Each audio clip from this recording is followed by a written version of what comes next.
Is there really authentic development in China?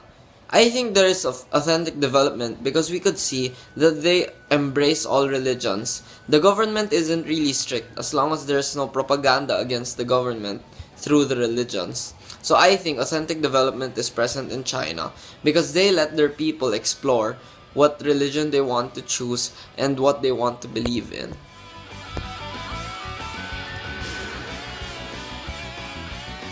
China is authentic in its development, in the sense that it is very integral. They focus so much on so many aspects, such as their culture, religion, and government.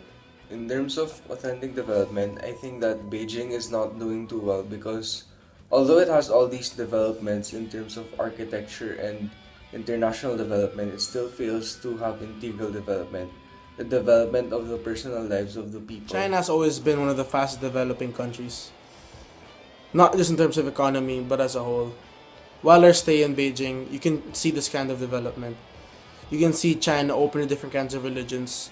You can see their government slowly changing, but at the same time, they keep their roots in place. It's like innovation built on tradition, and for me, that's what authentic development is. China, in terms of authentic development, has really been difficult since China has a very large population and they have done tremendous change in modernization in terms of creating structures and buildings, and these have created a lot of problems in authentic development. But China has really stepped up their game and created numerous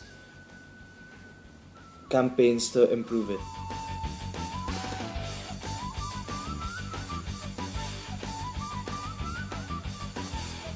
When it comes to authentic development, there are important aspects that China can offer to the Philippines.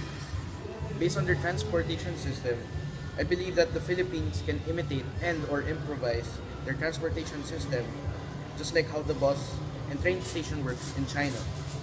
Fixed bus numbers and easy to follow subway stations. Moreover, this particular aspect will authentically develop the Philippines. So what I noticed in China is that they are really proud as a country because of the propaganda posters. Well, not just propaganda posters. Let's say their culture. If you go to Tiananmen Square, you go to the museums, there are a lot of Chinese from the youngest, even from being infants, all the way to being old. That's because they have a sense that to be proud as Chinese. They really defend their Chinese culture if it's being disrespected. So maybe that's one thing we can add as a trait for the Filipinos. Right now, Filipinos really don't care much of our landmarks and our history, but if we improve it and we actually try to do what the Chinese did, we might be proud as Filipino citizens, and there we can actually have our own development, our own authentic development, so that we would be proud as a nation and be as strong as a nation.